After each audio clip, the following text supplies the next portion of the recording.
Hello everyone, Lisa Renee Wilson of beingbreath.com here. I feel like I should introduce myself in my videos because I just take it for granted that you all know me, right? Yeah. Anyways, formal introductions out of the way. I am just coming off of watching the season finale of The Marvelous Mrs. Maisel. And if you have not seen that, it's an Amazon show, I believe Amazon Prime show. Long story short, it is about a woman housewife in the 50s turned comedian, very Jewish family, and I'm feeling kind of the spunk coming off of that. It got my mind whirling, and I realized what I wanted to come to you today to talk about. Bear with me here. When I was brought up, I was very lucky. I was always told that I could be whatever I wanted to be. Because of my family's income, the color of my skin, because of where we lived, all sorts of different factors, I truly believed it. The thing was, there was always an unspoken caveat to that. You can be whatever you want to be, just choose path.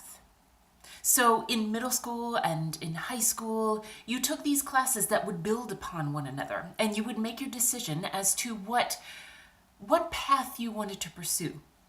In college, there was all of these opportunities, but within 2 years, you were expected to choose a major, and that major would then lead to a job, and that job would lead to your happiness and your family, and then you'd retire from that job however many years later, and voila, life is solved for you. All of these times and all of this encouragement that I received, I was so fortunate. I'm well aware that many people didn't receive this type of guidance and this type of support in their life. I am aware, though, that almost all of us are given a path.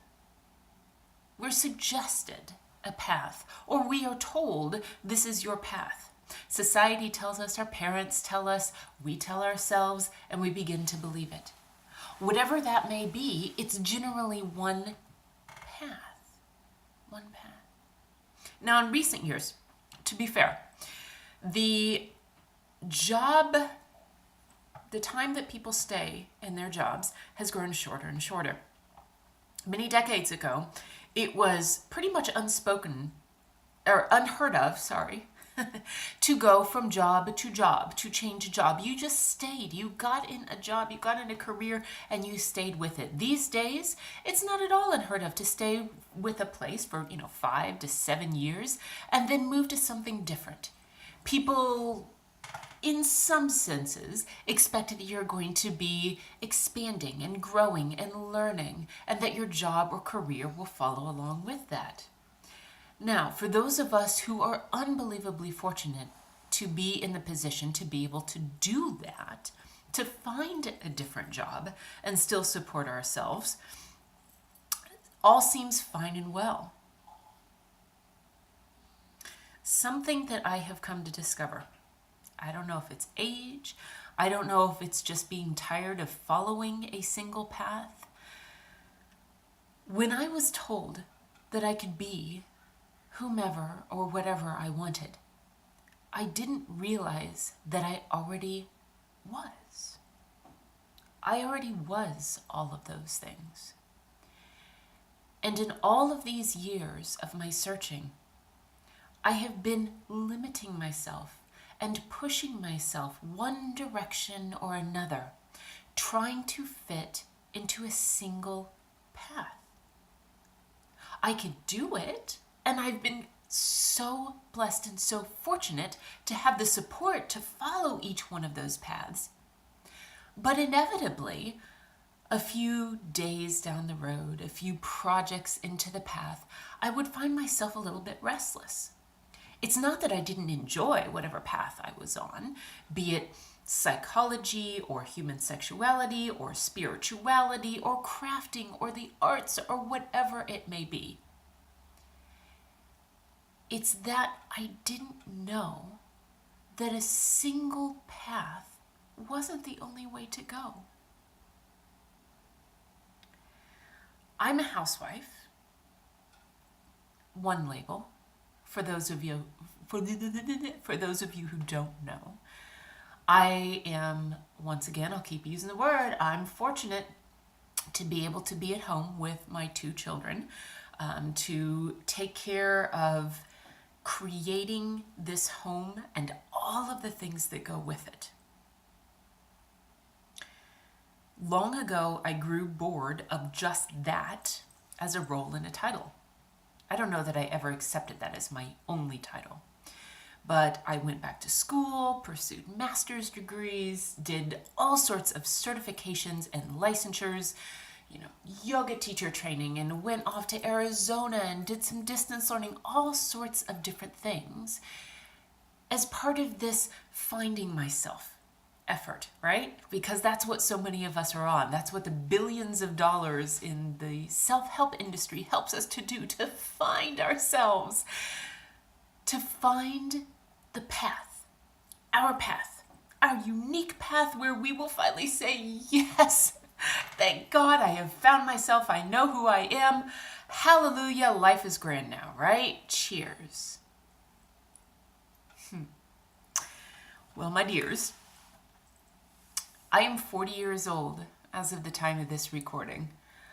I have had decades of inner searching, of support, of resources galore, and guess what?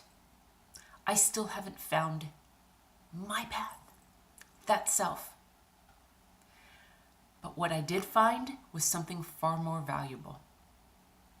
I will go back to the quote that I have said many times and will say many times again from here by Walt Whitman. Do I contradict myself? Very well then. I contradict myself. I am large. I contain multitudes. I went to get my hair done the other day. Dear friend who does it, neighbor, love her. That day I had chosen to wear eyeliner. I don't even know if I have it on right now. Oh, I think I do. She made a comment that she'd never seen me in eyeliner before. I said, yeah, I'm playing today. How does this relate to the deep Walt Whitman quote? Because, my dear friends, I am a housewife. I don't like that term.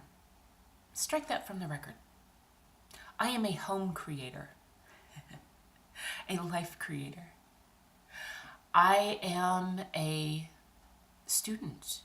I'm a wife. I am a mother. I'm a yoga practitioner. I'm an artist. I'm a crafter. It makes me think of this Meredith Brooks song, so forgive language if you're offended by it. I'm not, but, I'm a bitch, I'm a lover, I'm a, child, I'm all of that. Yes. I am all of these things. All of these things are not a single path. And many, many times, these paths contradict themselves. I made a video previously about wearing the headdress that I had gotten with the headband. Still have it, still absolutely love it. That would totally contradict with the self that I like being, that goes out into the world and fits, goes out, can kind of mingle with anybody. I'm not standing out for any particular reason. Again, blessed because of how I look to do so in the community in which I live, but I have the opportunity to play in that realm. I also have the opportunity to play in the realm where I go out with my headdress. I have the opportunity to play in the realm of being a mother. And sometimes, if I want to go out to the bar, I have the opportunity to play of just being wild. All of these paths are already within me. I don't have to choose one. Some of the paths that I would want may be more difficult or near impossible to achieve. I'm not seeing this body in the way that it's structured right now becoming one of those amazing dancers that I see bending and moving all over the place. Something tells me my back just wouldn't allow it at this point. But that dancer is within me. And one day, if I choose to spend my day, my entire morning, after I've done the laundry and gotten the kids off and taken the dog out and all of this, anyway, after I've done all that, you know how that goes, and turning on the music and dancing in my living room for an hour, that is honoring myself just as much as taking the time to talk to my kids when they get home from school. My closet is a mess because I have a huge range of clothes. And if I choose to wear something that is long and flowy and I totally look like a gypsy hippie, and baby, I am embracing that one day, and the next day I move to jeans and my favorite sweatshirt that I've had from high school, those are both me, very strongly me. Why do I want to come to you today with this to tell you about what I'm wearing on my eyelids or what's in my closet or offer some deep quote to you?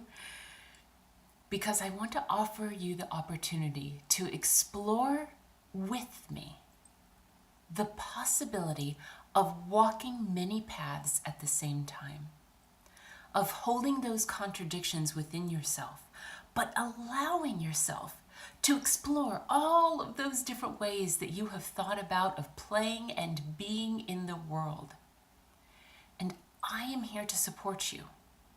There are many others, I guarantee it, who are out there to support you. We all want to be able to express ourselves in a multitude of different ways. We are large, we contain multitudes, and let's start celebrating that. As confusing as it might be to see one person walking down the street and say, "Hey Joe, how you doing?" and they're wearing their suit and you know that they're headed off to work, and the next day you see them in this gorgeous dress and he's walking out and saying, "I'm going to go celebrate this part of me." As confusing as it may be to our logical brains, imagine how exciting it would be to our spirit, to that little part of ourselves who are going, "Yes, yes, I want to be all of these things as well. I am not just one path." So, tomorrow I'll come to you with something different. May it contradict what I say today? Possibly. I doubt it, but possibly. I'm going to drink my coffee or my wine or my tea and wish that I was all of these people and none of these people and everything mixed in together. And I hope that, dear friend, I hope that you find something similar today through your outfit, your words, your actions, whatever it may be, something that expresses at least one little tiny prismatic angle of who you are. Here's to our multitudes.